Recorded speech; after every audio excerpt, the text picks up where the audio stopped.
Salut à tous. Quand on parle de l'influence de la publicité, on pense d'abord à celle qu'elle a sur le consommateur, pour l'inciter à acheter tout un tas de conneries, améliorer l'image d'une marque, ce genre de choses. Mais on pense moins à l'influence qu'elle a sur le contenu des médias qui la diffusent. Et pourtant, chaque année en France, les médias ont environ 11 milliards de bonnes raisons pour tenter de séduire les annonceurs.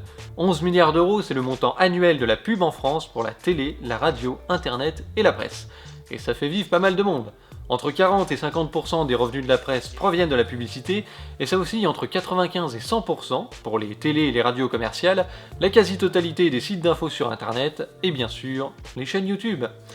Alors, comme celui qui paye commande, vous vous doutez bien que c'est pas sans conséquence. En fait, par l'intermédiaire du diffuseur, la publicité va très vite influencer la production des programmes.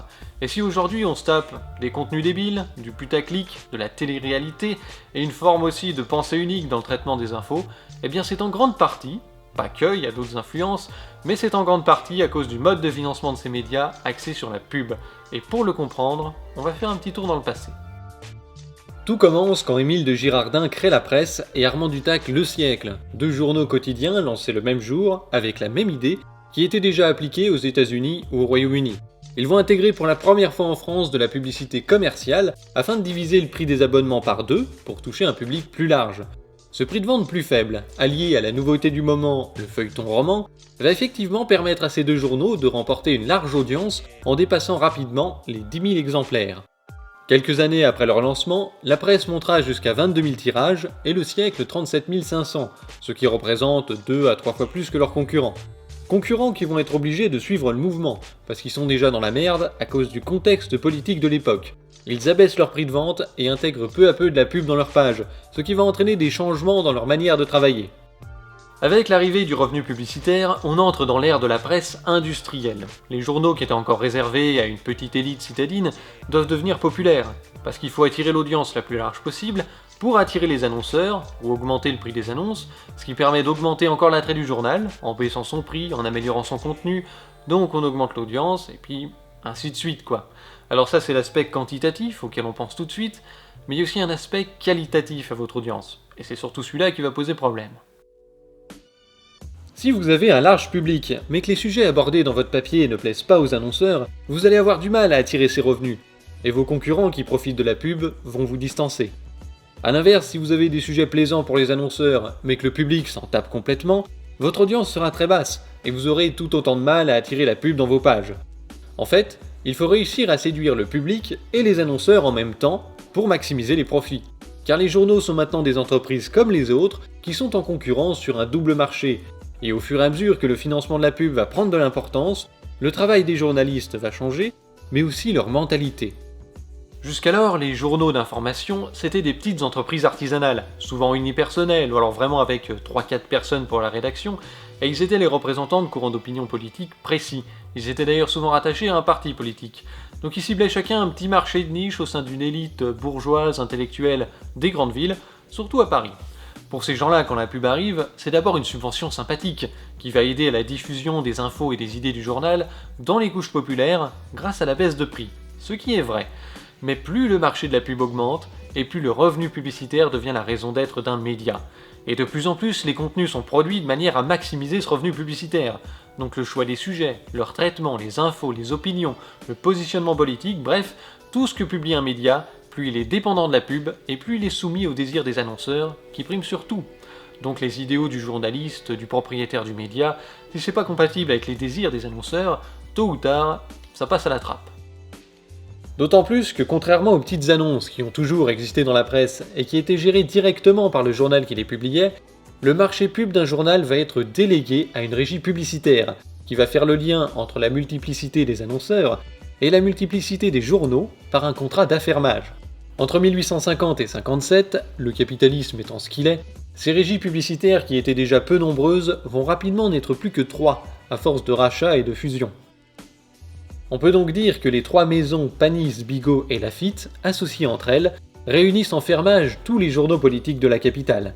À 2 journaux près, elles ont le monopole de la publicité parisienne. Elles menacent d'avoir le même monopole en province, commente un journal. En 1857, ces 3 lurons vont ensuite fusionner avec Havas, la première agence de presse créée en 1832. Son boulot consistait à vendre des informations aux journaux qu'elle récupérait par des traductions de journaux étrangers, et grâce à un service de correspondants établi dans les grandes villes d'Europe, qui envoyait des rapports par pigeons voyageurs, puis par télégraphe. Elle avait rapidement pris de l'importance et alimentait toute la presse française en informations, si bien qu'en 1840, Balzac accuse cette agence d'être le seul journal français. Un journal qui, teint en blanc, en vert, en rouge, en bleu, suivant la politique de l'acheteur, provient d'une même source, officiellement contrôlée. En 1857, l'agence Havas devient le principal fournisseur d'informations des journaux et leur unique fournisseur de publicité, qui va devenir une source de revenus de plus en plus essentielle pour eux. Donc les nécessités encore diffuses du tout nouveau marché de la pub vont être centralisées et codifiées par l'agence Havas, qui va devenir ce qu'on appelle un organe de référence normative des attentes des annonceurs envers le support de leur publicité. Oui, en gros, ils vont inventer le métier de publicitaire, quoi. Et avant de vous parler des conséquences de tout ça sur la presse de l'époque, je vais vous dire ce qui est arrivé à l'agence Havas, parce que ça me semble important pour comprendre les problèmes et les enjeux de maintenant par rapport à ça. Havas va continuer à se développer, et en 1920, elle s'entendra avec AP et Reuters pour limiter leur concurrence et se partager le marché mondial. Mais en 1940, la branche information d'Havas est nationalisée par Vichy pour devenir l'Office français d'information. À la Libération, le bâtiment de cet office sera le premier à être investi par les résistants à Paris, qui proclament la création de l'agence France-Presse. Cependant, malgré les protestations de la toute nouvelle Fédération nationale de la presse française, issue de la Résistance, l'AFP restera dans les mains du gouvernement jusqu'en 1957, où une loi modifie son statut et lui donne plus d'indépendance vis-à-vis du pouvoir politique.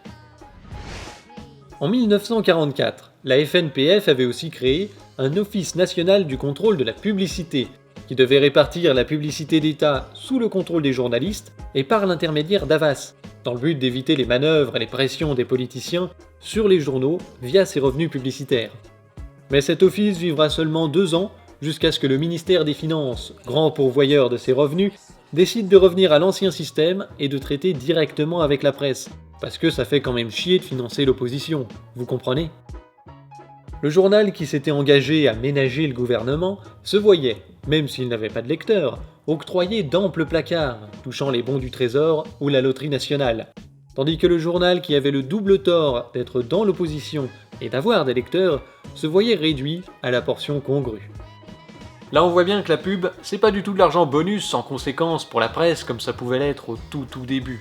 En fait, ça va très vite devenir un moyen de pression sur eux, qui va être canalisé dans des mains de moins en moins nombreuses, mais de plus en plus puissantes. Et ça va d'ailleurs participer au phénomène de concentration des médias, qui vont se réunir dans des groupes pour avoir plus de poids face aux annonceurs dans les négociations. Mais revenons-en à notre presse du 19e siècle, qui se retrouve face au mastodonte Havas. Eh bien, figurez-vous que ceux qui ne se sont pas adaptés aux désirs des annonceurs et ont continué à avoir un positionnement radical, proche des ouvriers par exemple, ont soit disparu, soit été très marginalisés. Et oui, c'est difficile d'attirer la pub et ses revenus quand vous critiquez sans arrêt l'industrialisation, le comportement des patrons, la condition des ouvriers, l'avènement de la société de consommation, ou encore le poids d'Havas sur la liberté de la presse. Bon, on se doute bien que les gens qui lisent ce genre d'articles vont pas être très sensibles à un encart de pub pour le dernier savon à la mode. En plus, comme leur lectorat c'est du prolo quoi, ils ont pas beaucoup d'argent. C'est un facteur aggravant pour les annonceurs qui les considèrent comme de mauvais supports. Ils disent de ces journaux que leurs lecteurs n'achètent rien et que toute somme qui leur est consacrée est autant d'argent jeté par la fenêtre. Comme je vous le disais, les annonceurs vont très vite se rendre compte qu'il y a un public qui rapporte plus qu'un autre. Alors ils vont se mettre à définir des publics cibles, en fonction de leur annonce, sur la base de critères plus ou moins foireux au début, mais qui vont sans cesse se perfectionner. C'est d'ailleurs pour ça que le modèle du journal gratuit, lancé dans les années 60, qui vivait exclusivement de la pub et était distribué à plusieurs millions d'exemplaires, n'a pas fonctionné. C'est parce que les annonceurs ne savaient pas à qui ils s'adressaient, donc ils ne pouvaient pas cibler un public, et ils n'avaient pas envie de payer plein pot une audience de 2 millions de personnes si seulement 100 000 étaient potentiellement intéressés par leurs produits, vous comprenez ?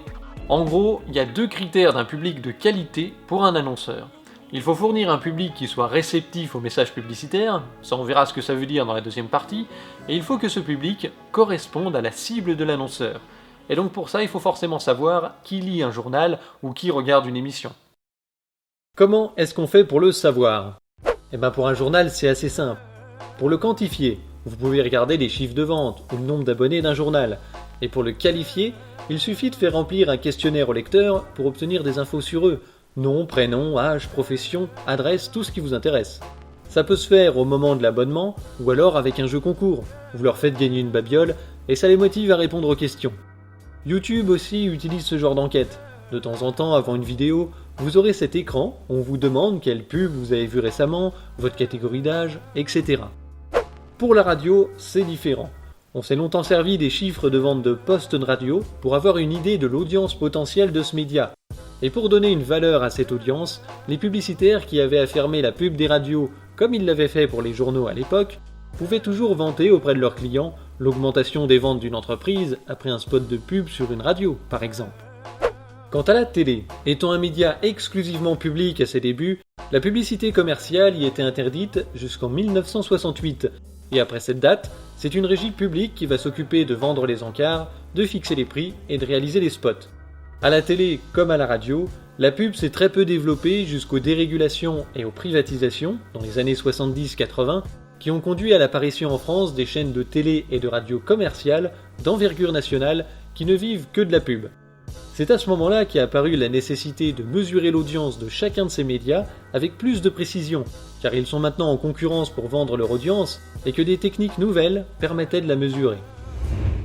En 1985, ils ont donc créé Médiamétrie, une entreprise détenue par des chaînes de télé, de radio et des agences de pub pour établir des mesures d'audience sur des bases scientifiques et reconnues par tous grâce à un système qu'ils vont appeler Audimat.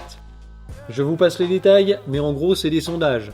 Ils font des enquêtes téléphoniques, ils utilisent des panels et des techniques de marketing moderne pour déterminer la part d'audience d'une émission.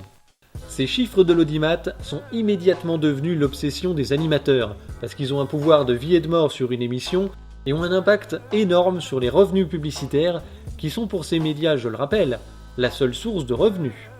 Pour vous donner une idée de la chose, quand Olivier Galzi et son équipe se retrouvent comme des glands sur leur plateau à attendre un retour à l'antenne, pendant un problème technique qui va quand même durer une dizaine de minutes, ils parlent de quoi à votre avis?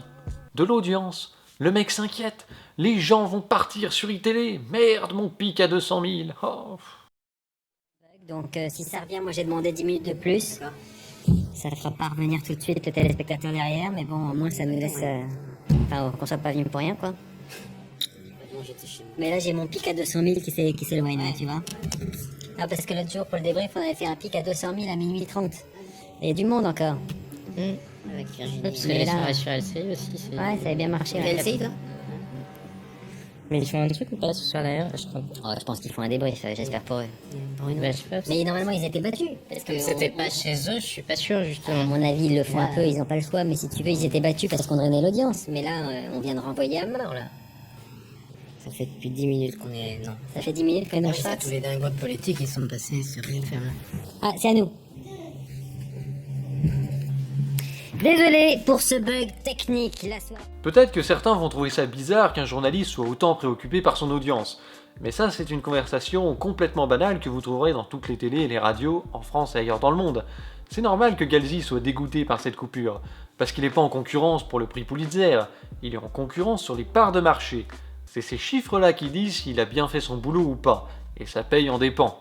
Alors à partir de là, forcément, dans le choix des sujets et leur traitement, il n'y a plus vraiment de place pour des valeurs et des principes de démocratie, de journalisme, de culture, d'éducation populaire, ou tout ce dont les médias se vendent pour se donner une belle image.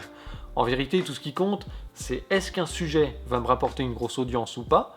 Est-ce que ça va m'attirer des problèmes avec les annonceurs? Et comment je le traite pour faire rester les gens devant mon émission? C'est tout. Ah, forcément c'est moins sexy, hein, mais ça explique la réaction bizarre de Pujadas découvrant les attentats du 11 septembre. 14h56, une première dépêche AFP vient de tomber.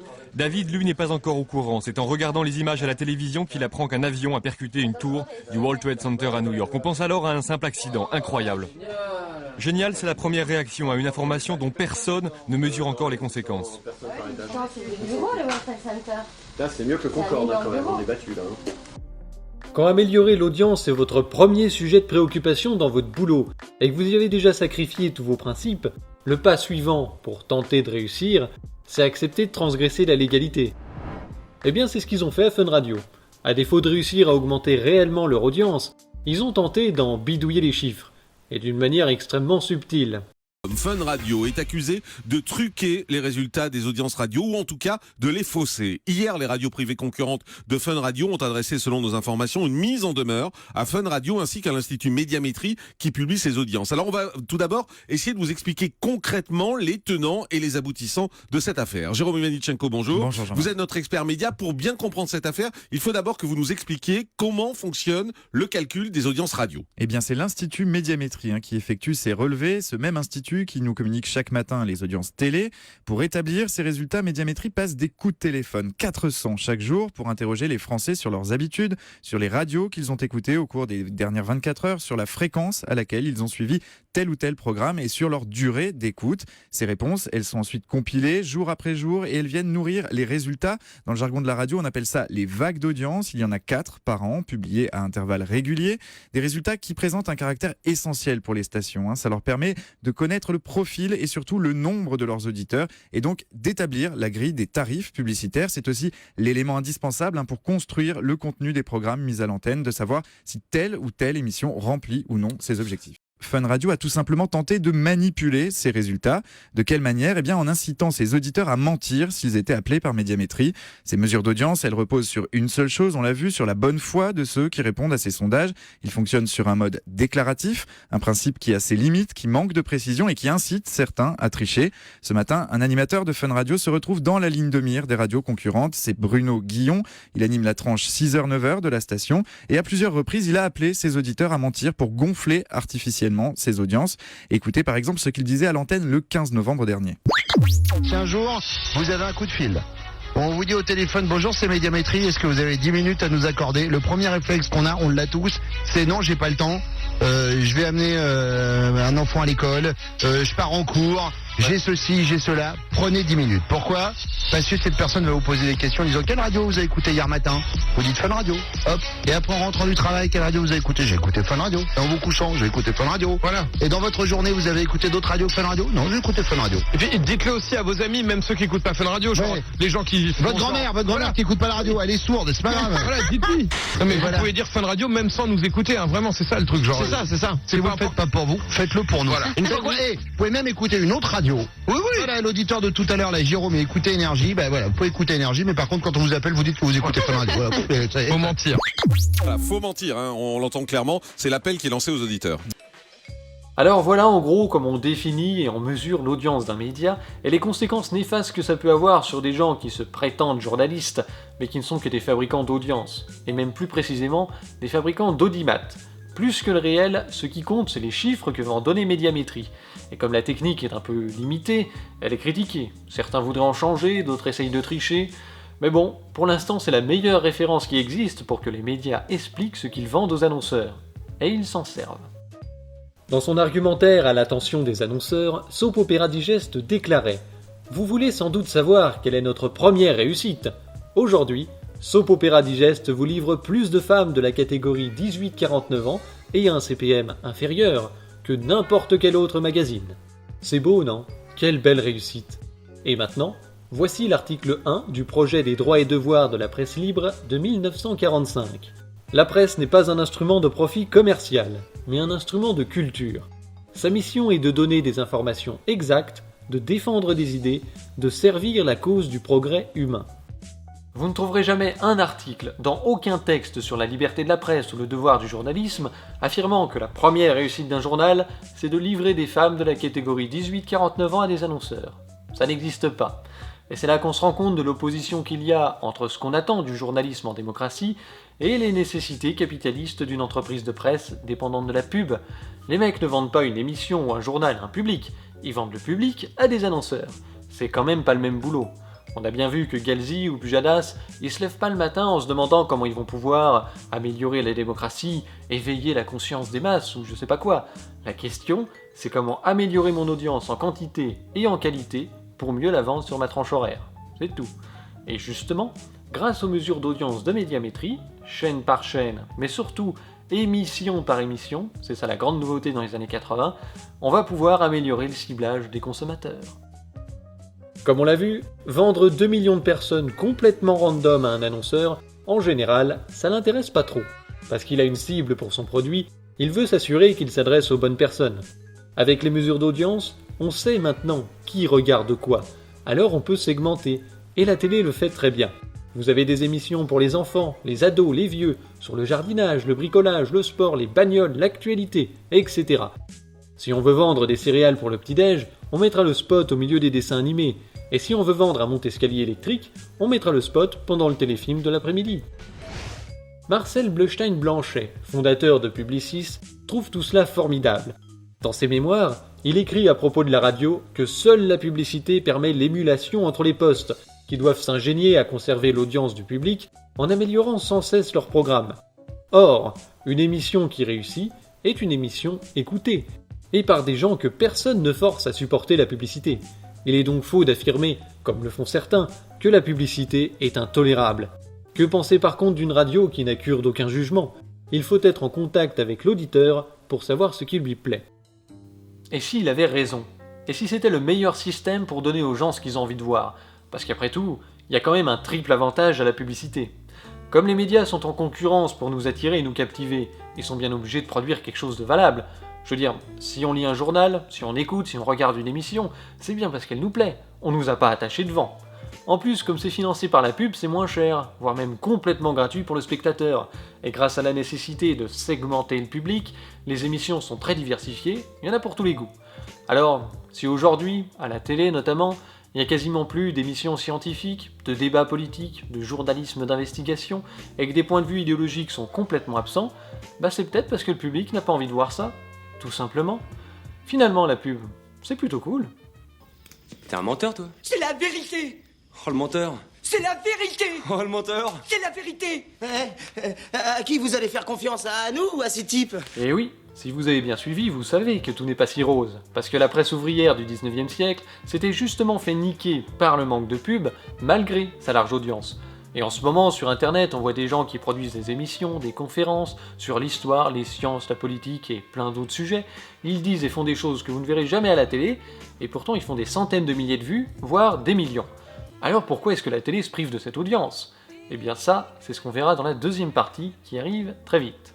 Merci d'avoir regardé cette vidéo jusqu'au bout, et puis je vous dis à la prochaine.